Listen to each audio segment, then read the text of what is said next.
Hello, this is Coach Colleen with Teen-tastic Families. And today we are talking about when you feel like you are a terrible mother, a terrible father.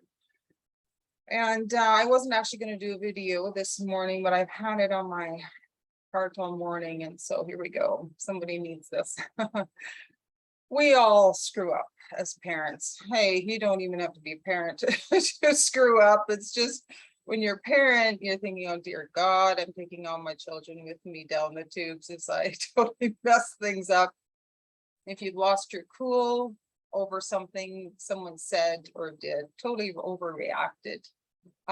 Or if you misunderstood what somebody was saying, or misunderstood a situation you walked into and didn't wait for all the details because you lost it, right?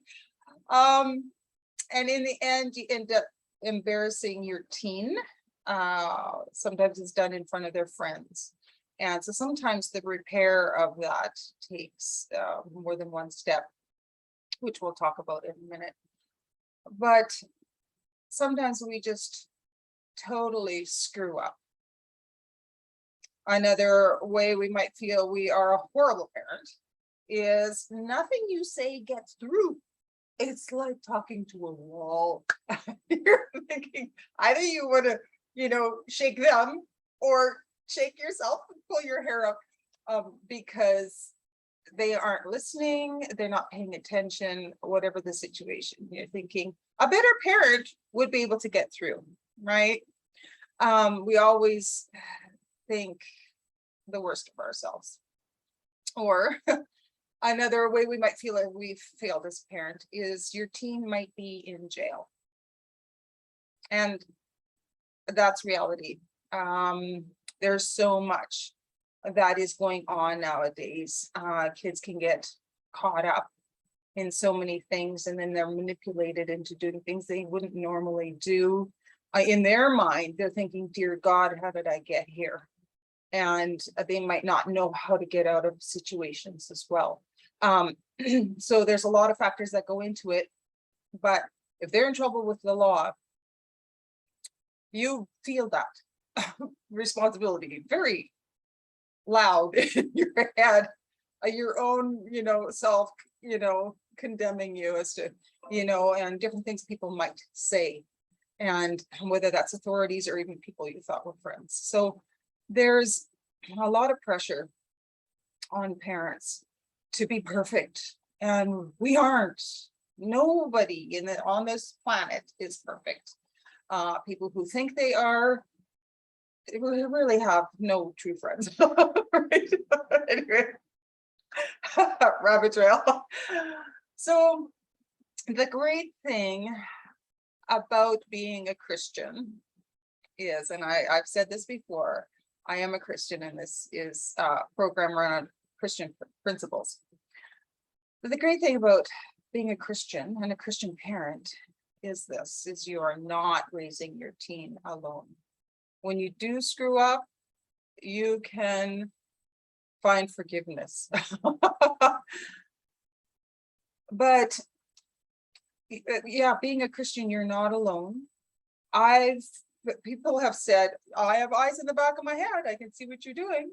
And I've never said that. I'm not a freak. I don't have eyes in the back of my head. So I did not want to place that responsibility on myself, that I can watch their every movement, which I can't. But I know somebody who does. And I did play that card with them. It's just like, you know what? I won't see what you're doing, but you know what? God goes with you everywhere. And he sees. And you will have to answer to him someday. See, the ultimate responsibility of parenting is not us. Yes, we do the best we can, but there is a responsibility that's placed on the teen. My mother was troubled, and she had severe mood swings and things. Sometimes I think it was demonic oppression that came on her at times, but she did love us, my sister and I, and we knew that, even though sometimes we didn't know who we were going to get when we walked in the back door after school. But we knew she loved us. But we had, this was my phone. We knew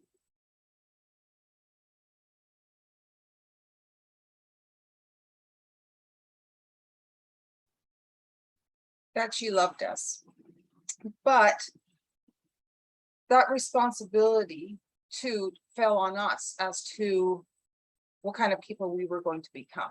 Every teen has a choice.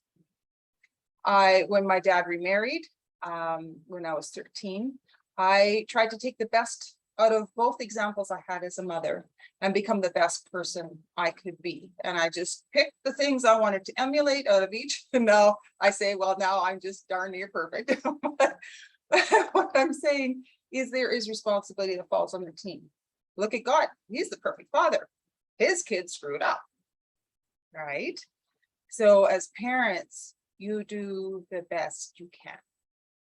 And the rest is up to your teen and to God. God's spirit will, tap on their conscience when they are in situations they shouldn't be. And so we have to teach our teens how to listen to that voice and let them know that they are going to be responsible before God someday for their own actions, and you will have nothing to do with it. And so placing that on them helps them take their decisions in a whole new light, because it's not just obeying mom and dad or not. And that takes away that power struggle when it's that they are going to have to be answerable to God. And so sometimes that helps. Let's see where I'm at here. So what do we do when we have screwed up, overreacted, or you just feel like you're a failure? Take a deep breath. Walk away from the situation if necessary. Sometimes just go to the bathroom, right? Just collect yourself. Just go collect yourself for a couple minutes. When my kids were little, I would send them to the room, right? I didn't want to discipline in anger. And so you don't want to do that to your teen either, right? You want to talk to them without anger being there, because they won't receive what you're saying anyways if you say it when you're angry. And when you're by yourself, just breathe in God's spirit. It's that easy. And breathe in his forgiveness. You already feel like an idiot. You're saying, oh God, I'm sorry, I shouldn't have done that. You can beat yourself up all day long and it's not going to help anything. You have to receive the forgiveness. Forgive yourself. But you also, if necessary, need to say sorry to your teen. Now, this is a great teachable moment, actually, when we screw up, because it shows the teen what to do when they screw up. So yeah, saying sorry to those you hurt. Sometimes if you've embarrassed them in front of their friends, you actually need to talk to the friends and saying, look, I know you were here when this, I lost my cool. I want to say sorry. I've talked to my daughter, son, whatever, and I apologized to them, but you were there and you had to watch this. So I just want to apologize. I lost my cool. And you can even just leave it at that. You don't have to explain your, why you did it and the whole history. That's not important. It's important that you just say sorry. And it's amazing how much that can mean to somebody, just to say sorry.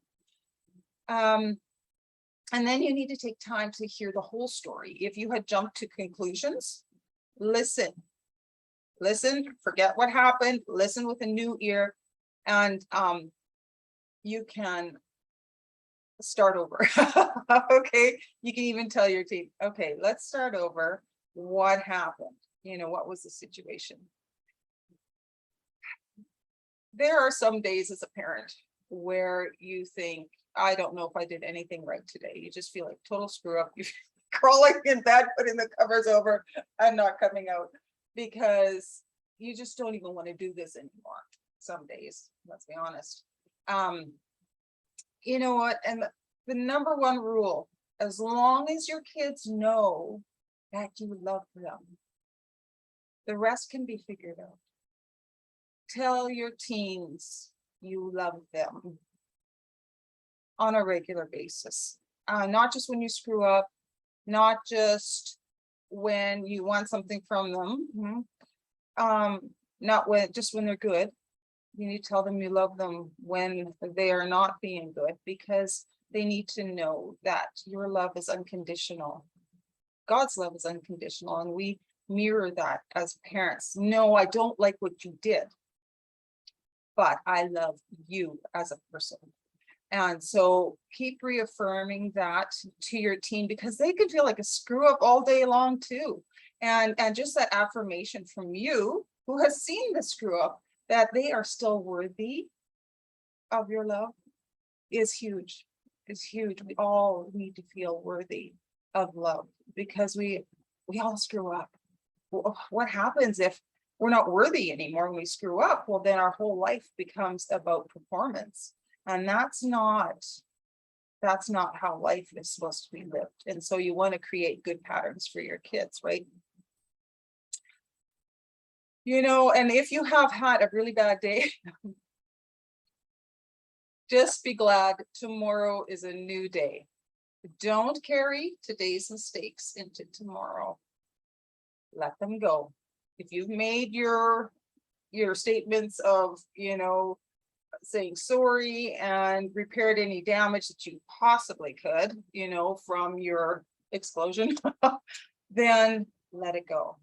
Let it go, forgive yourself, and tomorrow's a new day. His mercies are new every morning, and there's a reason for that. And so, yeah, forgive yourself. That's it for me today.